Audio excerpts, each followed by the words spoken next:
Welcome back to another episode of Rock Boys Football. A very busy last 72 hours for this Michigan football program. Obviously, with the promotion of Sherrone Moore to head coach, you kind of start asking the question about what the staff is going to look like around Coach Moore. You already have some news, right? Grant Newsome being promoted to the offensive line. That, in my mind, is a home run hire. Grant Newsome, largely considered a rising coach in the industry. If he wasn't going to be coaching the offensive line in Ann Arbor, probably was going to be coaching the offensive line at another program. You have Coach Herbert leave.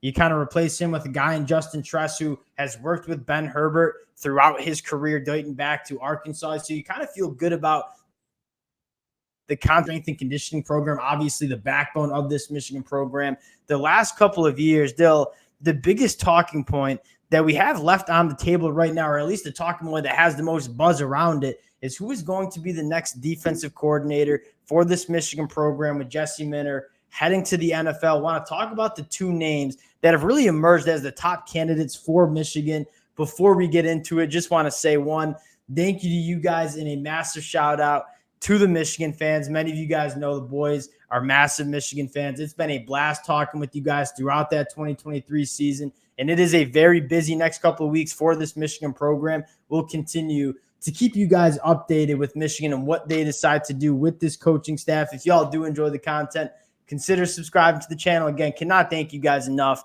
for all the support you guys have shown the boys. And Dill, I'm going to open it up for you, give you the tee box, so to speak. This Michigan defensive coordinator hire, what are your initial thoughts on it? I mean, I think this will tell you a lot about probably the direction Sherrone Moore is going to take this program. Because again, kind of all things you kind of start to hear is Sherrone Moore wants to put a little bit more emphasis on recruiting in general. And with Harbaugh, that was never really the key to the car, if you will. It was about developing. It was about having the best coaches who were tactically really sound. But again, you kind of look at the past two defensive coordinators. They were not guys who were out there hitting the trail really hard and bringing a ton of talent in.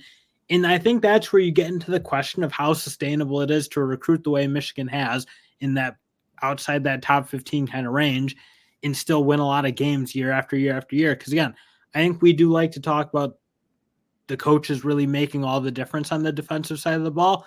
I think it still needs to be like acknowledged that there's probably going to be almost 10 plus guys going to the draft this year alone from that Michigan defense. And again, as much as we like to credit the coaches, when you have 10 plus pros in one class, it gets easier to coach defense. And a lot of those guys are coming from the ranks of lower recruits, not necessarily the guys who are thought to be pros out of high school. I just wonder how often you can kind of hit on that sort of success rate with guys like Rod Moore and Mike Sanders, like those guys who just came out of nowhere and became stars.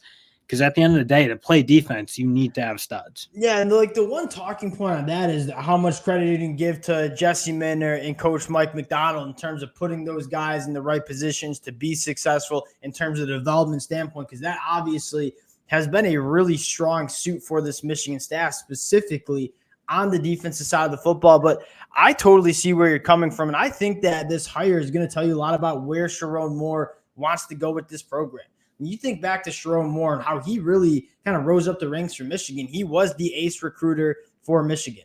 And I think Sherrone Moore has already hinted that he wants to get a little bit more presence on the recruiting trail. And I wouldn't be surprised if he goes for a defensive coordinator that can stimulate a little bit more momentum on the recruiting trail. And I want to be clear that this conversation is not like you can have both. Right, you could find a Michigan defensive coordinator that is going to be elite in terms of designing and structuring a defense, but also get it done on the recruiting trail.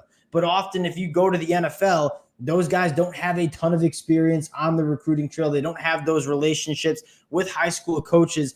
Though the first name, and this is a nice segue into the potential candidates, is Jim Leonhard from Wisconsin. And the MO on Jim Leonhard is one of the best defensive coordinators in the country during his time at Wisconsin with the change in coaching. He takes a job as a senior analyst for Illinois, and he's kind of just been sitting there. And I think largely waiting for an opportunity that is really attractive to him, right? I think USC kind of kicked the tires on him. I think he didn't want to go to USC. And so Michigan, I think you talk about an attractive job. You're talking about Jim Leonhard waiting for the right job.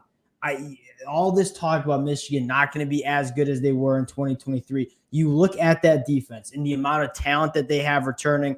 Dill, I think this would be an extremely attractive job for Jim Leonhard. And quite frankly, I think he'd be a great candidate for Michigan's next defense coordinator. Because again, I think you're kind of right when you say they don't need to go one or the other. It really isn't that binary sort of choice when you're Michigan, and you kind of can go after pretty much any name you want, I think, at this point, especially if the school is going to back Sherrone Moore in the way they're kind of saying they'll back him, and how much they'll give him to go pay assistants and do all those things you need to do. So I don't think Michigan should leave any name off the table. And Jim Leonhard's kind of the gold standard of college football defensive coordinators. I think you're right. If he wanted a job, he'd have one. I think he's waiting for that job that he can, again, take himself and put himself squarely in the mix for any of the big head coaching job openings that are heading up. But with Jim Leonhard, you not only get a guy who's proven to, I mean, he made some really good defense out of teams that were not wildly talented at Wisconsin. But I think also a guy at a school like Michigan should be a really tough recruiter, because they still did recruit okay on defense.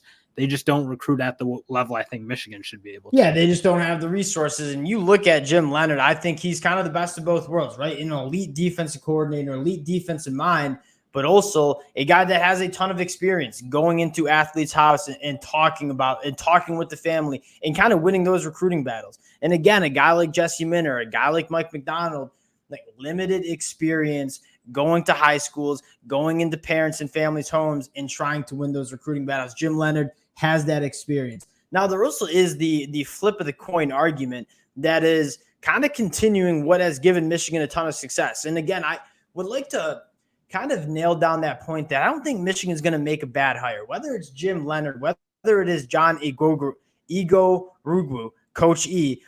Both of these candidates and all the other candidates that you've heard the buzz around, they're going to be good candidates. They're going to be coming into a very good situation. Now, Coach E, what attracts you about this is you're kind of continuing the defensive structure that has given Michigan so much success over the years. I know this is a very popular candidate with Michigan fans, and rightfully so, right? You look at when Coach Mike McDonald took over this defense from Don Brown.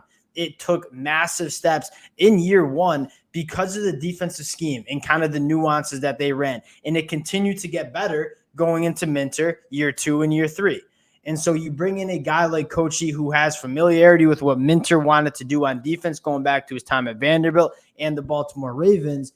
This would kind of be that option that continues the success and the structure of that defense heading into 2024.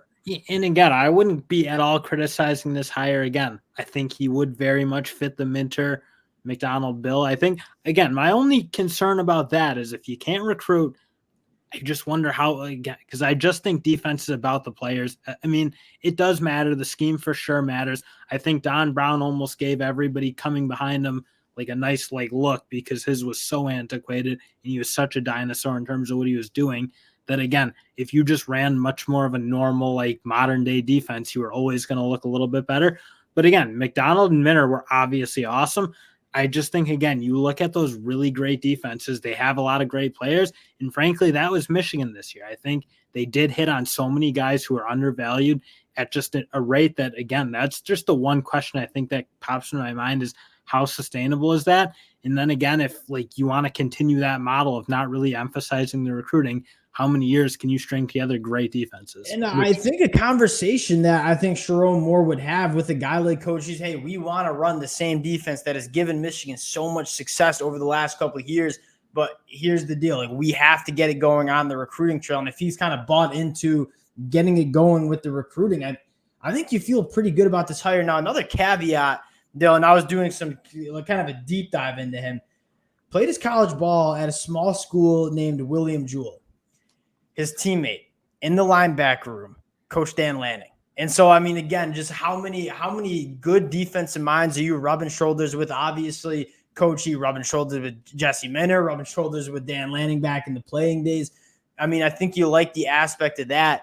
And the recruiting, that's the question with them. And again, that's kind of the question when you're evaluating these hires for even programs outside of Michigan. You can go get really, really good defensive minds who might leave a little to be desired on the recruiting trail, or you can get dynamite recruiters who might leave a little bit desired in terms of coaching and defense. I think Coach E would ideally be a good recruiter, but there's not really much of a proven track record. And that's the thing. That's kind of the inherent argument with all of that. Like a Josh Gaddis, it's like, well, you don't necessarily know if he's a great offensive developer. You knew he could recruit, didn't turn out to be a particularly great developer of offenses.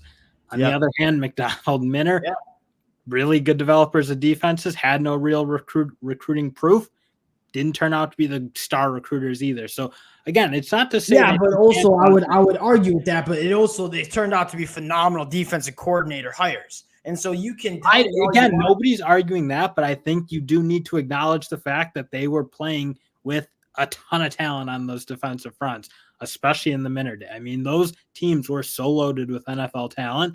I think you can't just ignore that and say, well, they were these gurus. I mean, they were really good coordinators, but they were hyper talented defenses. Would that not be an argument for like those guys were just exceptional developers of talent? Or you can make the argument that they had really good eyes on the recruiting trail. And we've talked about that a lot with the Jim Harbaugh days. Or you struck a little bit of lightning. Because again, I'm not in the camp of the stars don't matter. You want to have that blue chip ratio exists for a reason. And the teams that win have the blue chips that you need to do it. And again, like, you want to be able to hit your diamonds in the rough, but I think you do need to be able to recruit those Caleb Downs type players to your school.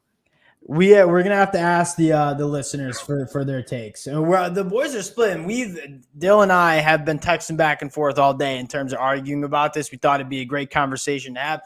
Again, at the end of the day, I think they're gonna make a good defensive coordinator hire. I'm more interested in kind of getting a little glimpse into what Sherrone Moore wants to do with this program. Like, does he want to get it going more on the recruiting trail, or is he going to kind of continue with what's made Michigan great for the last couple of years? We're going to find out. Would love to hear from you guys in the comment section. I'm kind of on the Coach E bandwagon, Dill, more on the Jim Leonhard bandwagon. We'll talk it out in the comment section. Again, appreciate you guys rocking with the fellas. If y'all do enjoy the content, consider subscribing to the channel. Appreciate you guys, and we'll talk to y'all later. Peace.